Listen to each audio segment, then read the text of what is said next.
Next, we're going to talk about constant acceleration. We're going to be able to apply the relationships between position, displacement, velocity, acceleration, and how much time has gone by. We're also going to talk about a particle's change in velocity um, with integration of its acceleration function with respect to time. We have these equations for motion with constant acceleration as well. These equations we will get into more detail with, but we will be using many of these equations throughout physics and the course of physics. If you can memorize these equations for physics, that will benefit you tremendously. Uh, these all have the missing quantities here. So whatever quantity we are trying to find, and then here we can, excuse me, not what quantity we're trying to find, but quantities that are not in the equation. And so we have to look at which equation would fit best for whatever circumstance that we're trying to solve for. And if you don't figure out the right equation the first time, that's okay. And other times we have to use two equations and solve with a system of equations in order to find the result. So here, if we drive a car and we start from a stoplight, acceleration is going to be constant. Um, if we drive a car and we start from a stoplight, excuse me, acceleration is going to be constant. And these are graphs for displacement, velocity, and acceleration. So as we are starting up, we're going faster. And so the slope is varying. And as time is going by, we're covering more and more distance. Um, if we accelerate at a constant acceleration, then our velocity should be increasing constantly. But if we're accelerating at a constant acceleration, then our acceleration will be zero.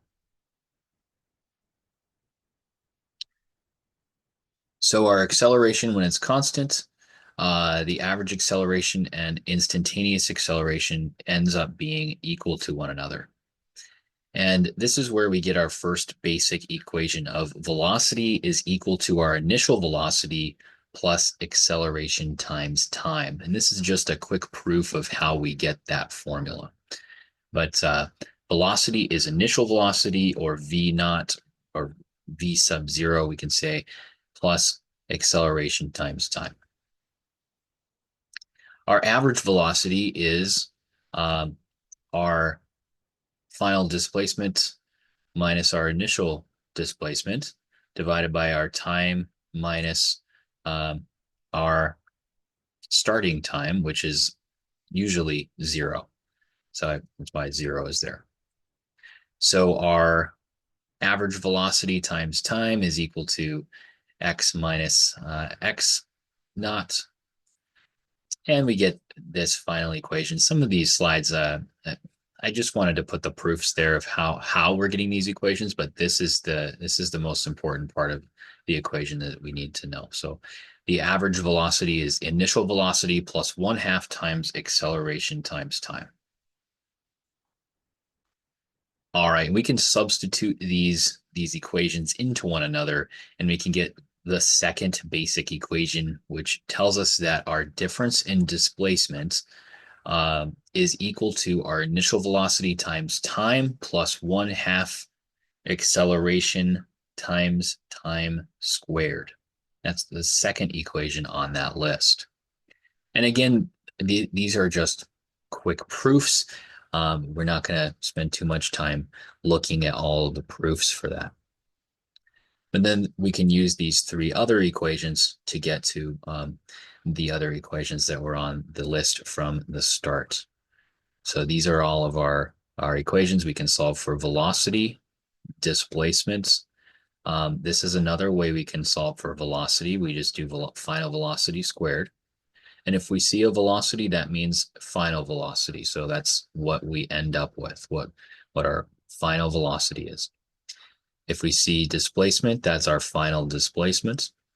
And so this is just saying final displacement minus initial displacement is equal to initial velocity times time plus 1/2 acceleration times time squared.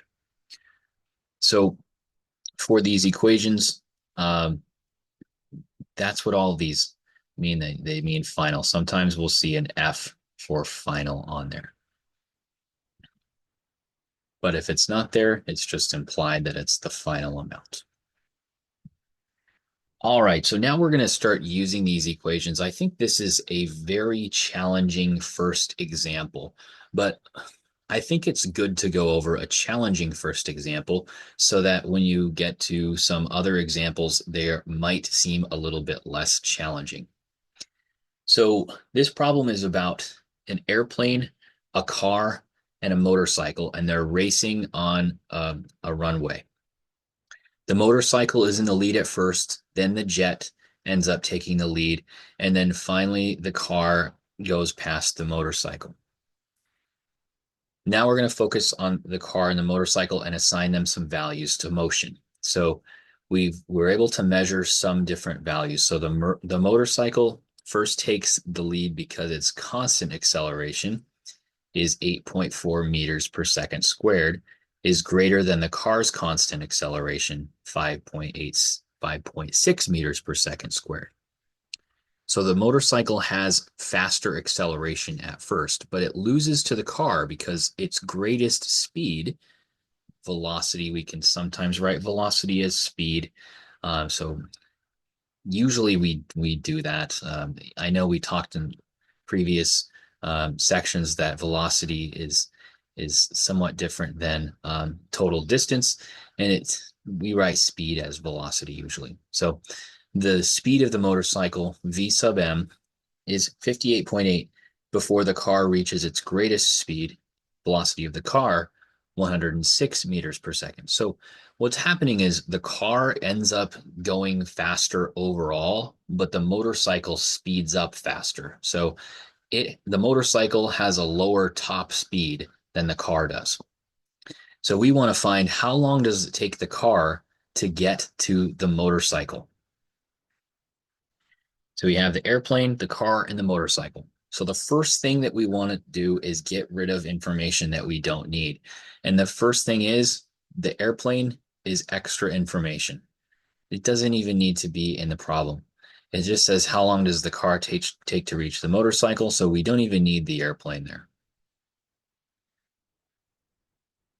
We want the car to pass the motorcycle, and we have to show this mathematically. So at some time, the vehicles are the same coordinate of displacement, and we're going to call this value xc for the car, and the sum of the motorcycle coordinates as the motorcycle coordinates is we're going to say, here's the first part that the motorcycle went, displacement xm1, and the second part the motorcycle went, we're going to call that xm2. So that the total of the motorcycle went was xm1 plus xm2. But we want to show mathematically exactly when the car and the motorcycle are at the same spot. So the car, displacement of the car at the same spot is equal to motorcycle, first motorcycle part plus second motorcycle part. And this is all talking about displacement. So I think this is the very most challenging step because it's not written in an equation list, and we have to figure out to write this equation from the start.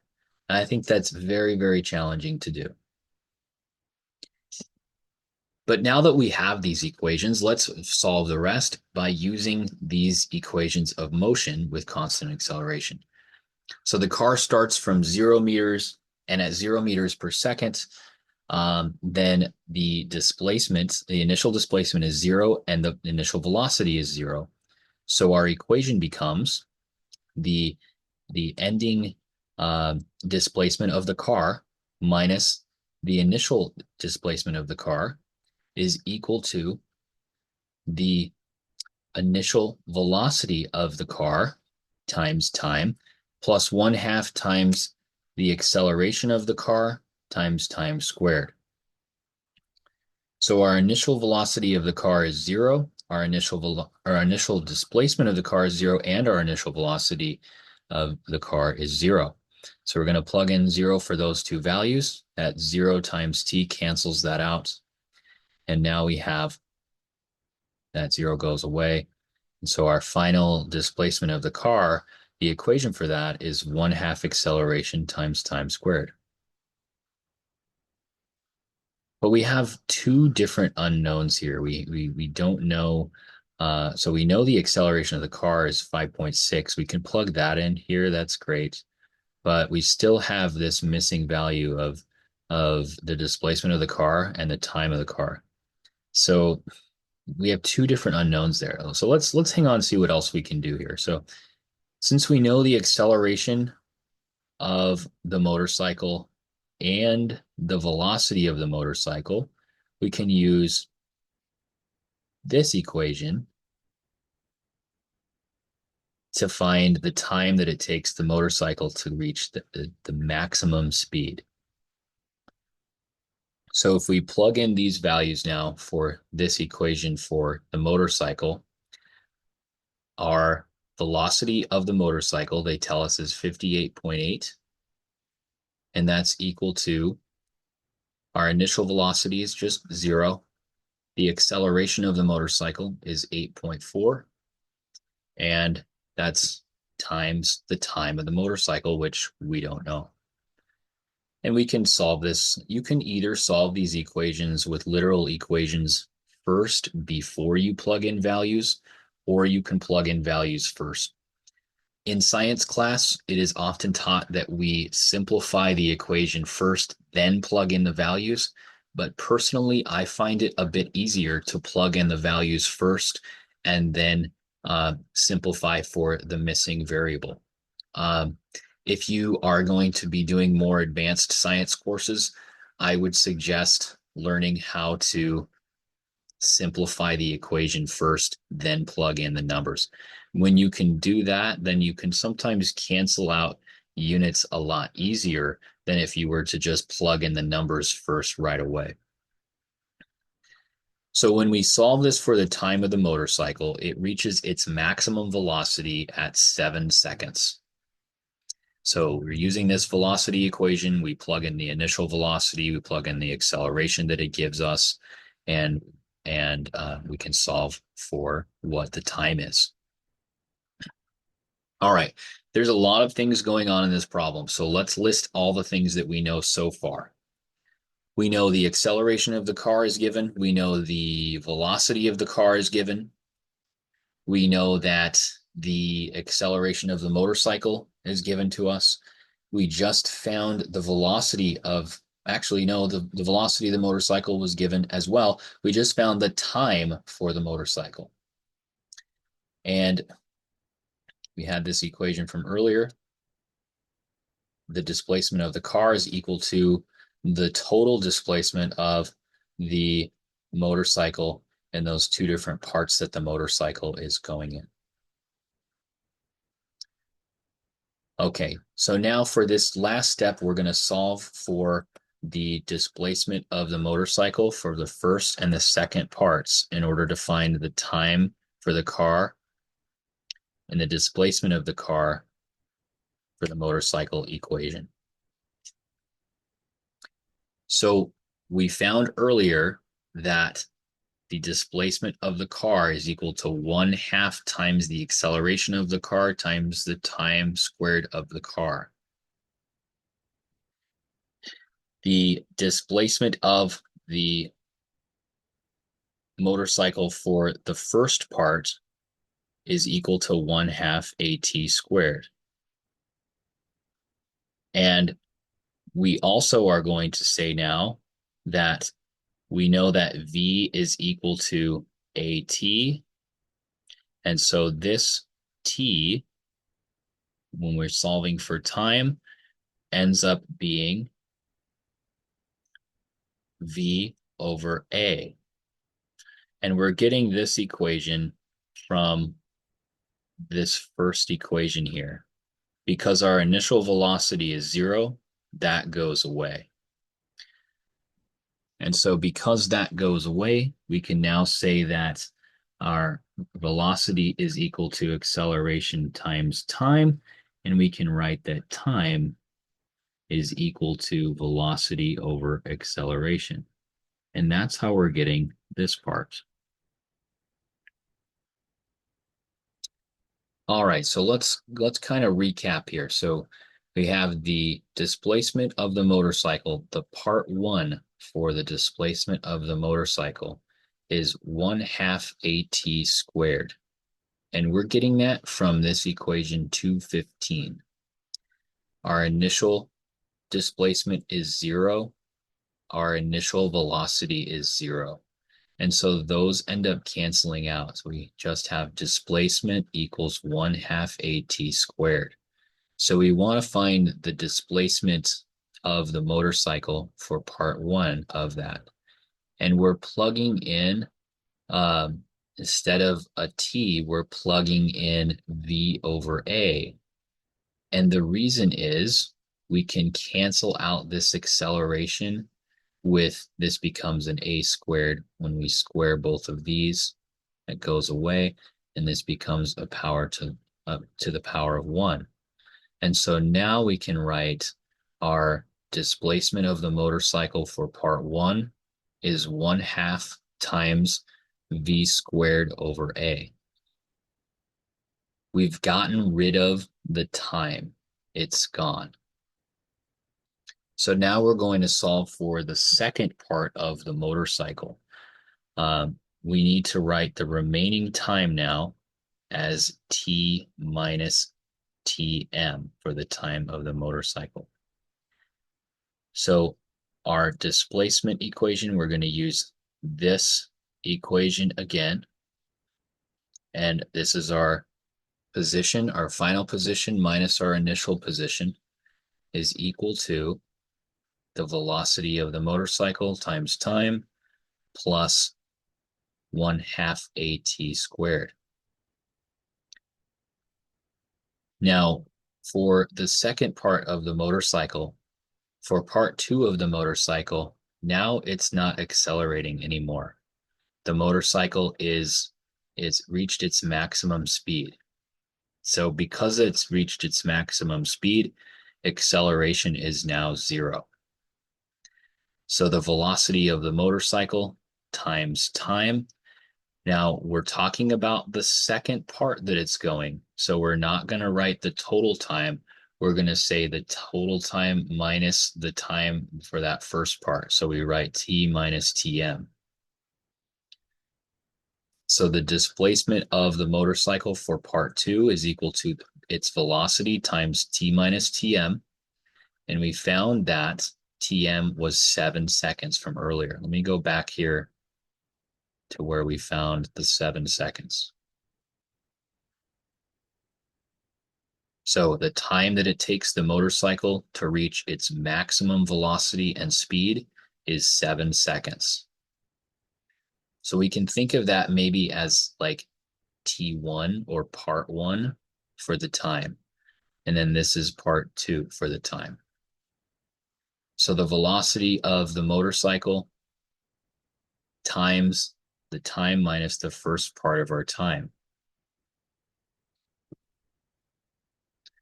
All right. So now what we can do is we can write the displacement of the car equation again is 1/2 times the acceleration of the car times time squared is equal to 1/2. Now we're writing this as time. We found that from earlier. We're writing that for our time. And we're going to add the velocity of the motorcycle times time minus 7 seconds. So here's what this equation actually is saying. This equation is saying the displacement of the car is equal to the displacement of part one for the motorcycle plus the displacement of part two for the motorcycle. So here's part one and here's part two, adding those together. So we've found these two different equations for part one displacement, which is when the motorcycle is starting to speed up and then it finally reaches its maximum speed. And then for part two, after it's already reached its maximum speed.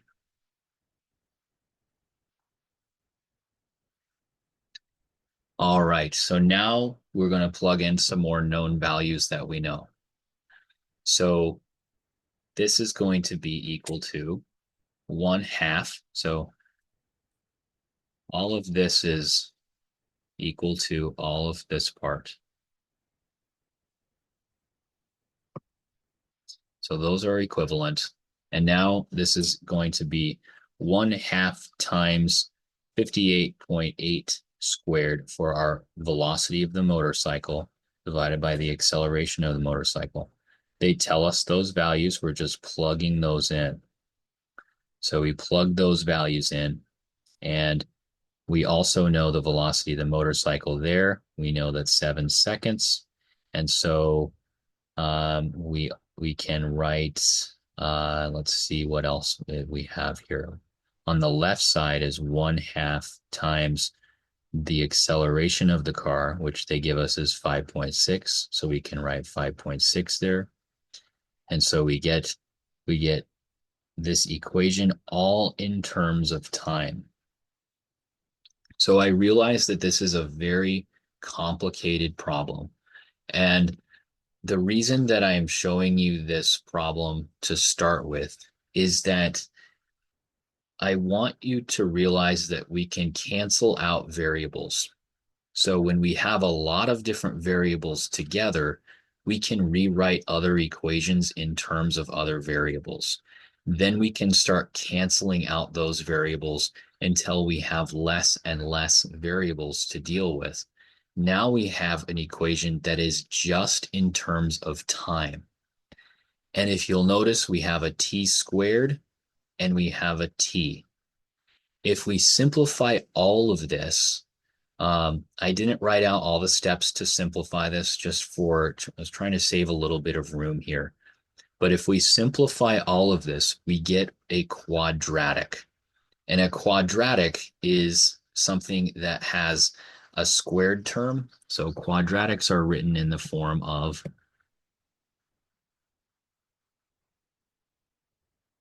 back here. Y equals ax squared plus bx plus c. And quadratics will be a U shape that way or that way. They can be left and right, but that's if it's x equals, and that's a little more complex. But these are quadratic. This is a quadratic equation. And we want to find with the quadratic formula where it crosses here and here on our graph. And if we can find that, that is t. That's our x-axis, but that is the time, and then this is our displacement or our y-axis. So if we know the time and the displacement, if we know the time that it crosses on the x-axis, those are our x-intercepts, or we can say our t-intercepts, and we can use the quadratic formula to find that. And the quadratic formula is, we're going to go over in the next slide here, but after we use the quadratic formula, we get these values for t. So because the car ends up passing this motorcycle after the motorcycle reaches its top speed, the motorcycle reaches its top speed at 7 seconds. So that means that this has to happen at a time that's greater than 7 seconds. And so it takes the car 16.52 seconds to get to the motorcycle. All right, this is the quadratic formula. Again, all of our quadratics are written in the form y equals ax squared plus bx plus c. And if we write these, if we can write these and know what the coefficients are of each of the terms, then we can determine what the x-intercepts are, or in the last problem, the t-intercepts. So in this first example, A equals 2, B equals -5, and C equals 3. And here's our quadratic formula. It's minus b plus or minus the square root of b squared minus 4ac, all divided by 2a. So we're going to just plug those values in. So minus b is minus -5, so it's plus 5. That's where we're starting there. And then plus or minus, all square roots are a positive or a negative, so we write plus or minus. The square root of the discriminant is b squared minus 4ac. So b squared is -5 squared minus 4 times a is 2, c is 3. So this is 25 minus 24. We get the square root of 1. And then here we have two answers because plus or minus gives us two answers. So the square root of 1 is just 1. And the 4 is easy enough to get on the denominator there. But the square root of 1 is just 1. So we have 5 plus 1 is the numerator for our first answer divided by 4. And 5 minus 1 divided by 4 is for our second answer. And so we have these two different intercepts, x-intercepts. And that's where it's going to cross at is 6 divided by 4 and 4 divided by 4. We can simplify that. It's 1.5 and 1. But that's where it's going to cross at for those x-intercepts. So if we have a quadratic, something like this, it's going to cross at 1.5 and 1. So if we say that's 1 there, then we could say this is 1.5. I'm not really drawn to scale, but that's where our two answers would be. All right, and here's the workbook assignments associated with our constant acceleration lesson and the motorcycle problem.